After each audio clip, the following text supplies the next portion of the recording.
Alright,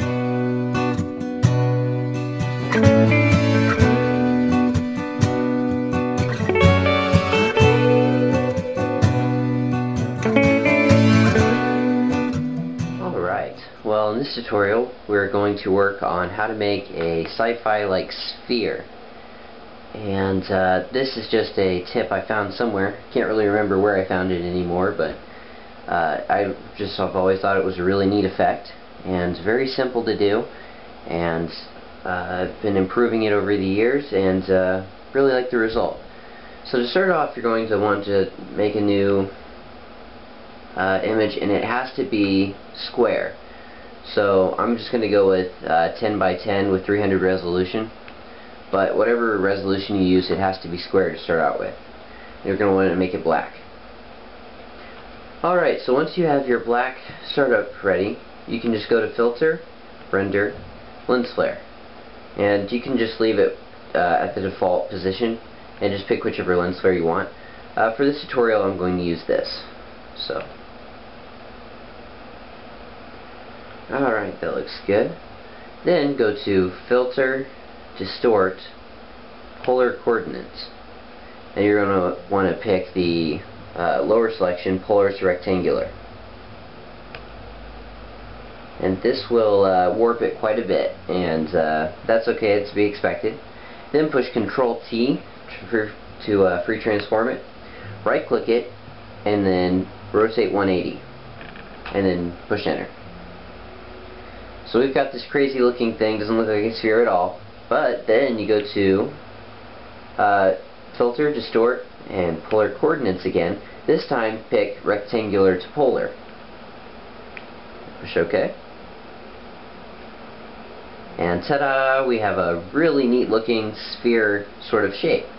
And so then all you have to do is just hold Shift to get a perfect circle with the elliptical marquee tool, and just select most of it right around it, and then Control J to cut it out. And so that's a pretty neat effect. You can do this with all sorts of things and get very nice looks. For instance, if you wanted to just put it in sort of a grunge style look, you could always just move it wherever you wanted to on the screen, and like that. And then if you wanted to make it look like there's something inside of it, for instance like a swirl of smoke, what I would do is I would first off Control select the icon to select everything around it. Then you're going to want to duplicate that. Control select it again, sorry. And then Control backspace to fill it with white, and then Control I to fill it with black. Then I'm going to go to Render, Clouds. Now I'm going to go to Filter, Distort, and hit Twirl. You can twirl it however much you want. I think that'll be about good for me. So it gives it that sort of look. Then I'm going to go to Filter, Distort, Spherize, and 100%. And I'm going to go ahead and do that twice. Then once I've done that, you can just change the layer style for that swirl to whichever one suits you. And there are several types that you can choose. I like overlay a lot, and I like screen, and several of these are very interesting. So it all just depends on what you want. I'm going to go ahead and choose overlay for this one, and then set the opacity to about 50% or so. And there we go. And then once you have that, you can just start dressing it up if you like.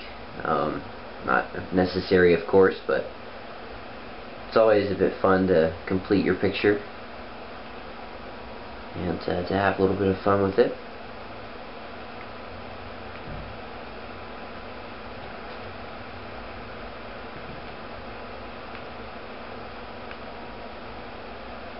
Whoops. Just made a small mistake there. And what I'm doing right now is I'm adding a shadow to it by putting a circular shape under there, and then you just blur it with Gaussian blur. That looks good. And then you have a nice shadow to make it look like it's floating or something.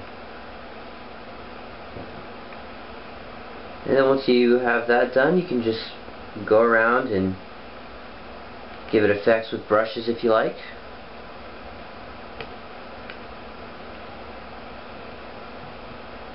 And have some very neat effects going on.